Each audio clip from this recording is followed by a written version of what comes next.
Si vous faites du commerce, vous pouvez troquer tout contre n'importe quoi. Par exemple, une épée contre une chèvre. Autrement dit, en économie, on pourrait écrire qu'une épée égale une chèvre. Par contre, en physique, les égalités doivent absolument respecter une règle. Elles n'ont un sens que si les grandeurs ont même unité.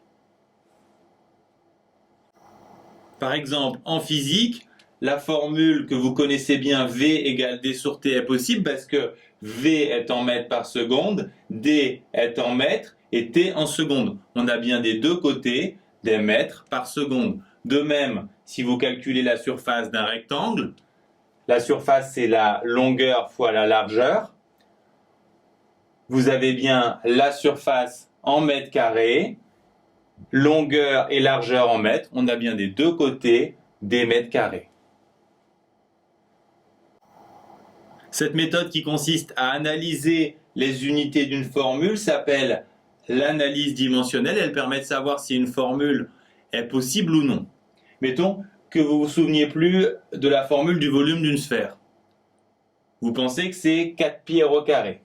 Le volume normalement est en mètres cubes, 4pi n'a pas d'unité, r carré lui est en mètres carrés, on n'a pas les mêmes unités donc la formule est forcément fausse. En fait, c'est la formule de la surface d'une sphère.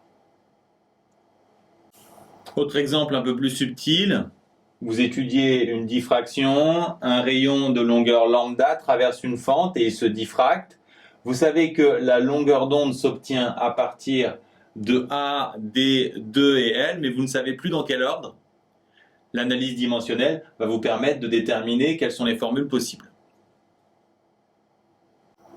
Dans les quatre égalités, on a à gauche lambda qui est une longueur d'onde, donc en mètres. Et donc on va chercher lesquelles de ces expressions sont en mètres. Commençons par la numéro 1. Dimension de ADL sur 2. 2 n'a pas de dimension. Donc ça revient à dimension de A fois dimension de D fois dimension de L. A est en mètres, D aussi, ainsi que L. Donc conclusion, on a des mètres cubes. On voulait des mètres, donc cette formule est fausse. De même pour la deuxième formule, on va étudier les dimensions ou les unités de D sur 2AL. 2 n'a pas de dimension, donc on a unité de D sur unité de A et unité de L. On a donc des mètres sur des mètres carrés, autrement dit des mètres moins 1. Donc cette formule non plus n'est pas bonne. Regardons pour la troisième. On utilise le même principe. On va avoir des mètres carrés en haut, des mètres en bas, donc des mètres, autrement dit cette formule est possible. Et pour la dernière, toujours avec la même méthode, on va trouver des mètres moins 1, donc cette formule aussi est impossible. Cette méthode est très efficace, mais encore faut-il se souvenir des unités d'une grandeur. Par exemple, si vous étudiez la période d'un pendule simple et que vous devez déterminer les formules possibles ici.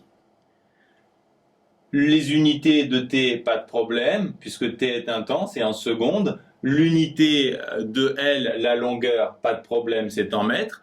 Par contre, G, l'unité est moins évidente.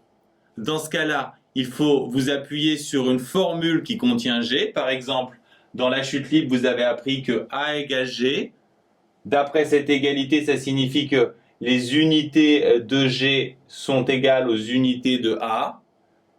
Et A a pour unité des mètres par seconde moins 2. Dans les quatre formules, on a à gauche la période, donc un temps en secondes, et on va se demander donc laquelle ou lesquelles de ces formules donnent des secondes. Alors, on commence par la première, dimension de 2pi racine de LG, 2pi n'a pas de dimension, donc ça fait racine de dimension de L fois dimension de G, L est en mètres et G en mètres par seconde moins 2. Après simplification, on trouve des mètres par seconde moins 1. Donc la formule n'est pas bonne puisqu'on voulait, je vous le rappelle, des secondes. Pour la deuxième, on n'est pas obligé de tout développer. On peut remarquer qu'ici, on est passé à l'inverse, donc les dimensions sont elles aussi inverses. Donc on aura des mètres moins 1 fois seconde. Pour la troisième, on va appliquer la méthode tranquillement. 2pi n'a pas de dimension. on aura racine dimension de G sur dimension de L. Les dimensions de G, on l'a vu, c'est mètres par seconde moins 2. Dimension de L, c'est les mètres. On simplifie les mètres. On a donc des secondes moins 1. Donc cette formule aussi est fausse. Pour la dernière, même méthode. On va avoir cette fois en haut des mètres et en bas des mètres par seconde moins 2. On a donc des racines de 1 sur seconde moins 2. On a donc si on passe à l'inverse ici, des secondes carrées, donc après simplification, puisque les secondes carrées sont sous la racine des secondes. C'est la dernière formule qui est la bonne. En fait, en physique-chimie, on peut tout exprimer en fonction de cette unité. On a déjà vu les kilogrammes, les mètres et les secondes. On a également les kelvins, l'unité des températures, les ampères, l'unité des intensités, les moles que vous connaissez bien en chimie pour les quantités de matière et les candela pour la lumière.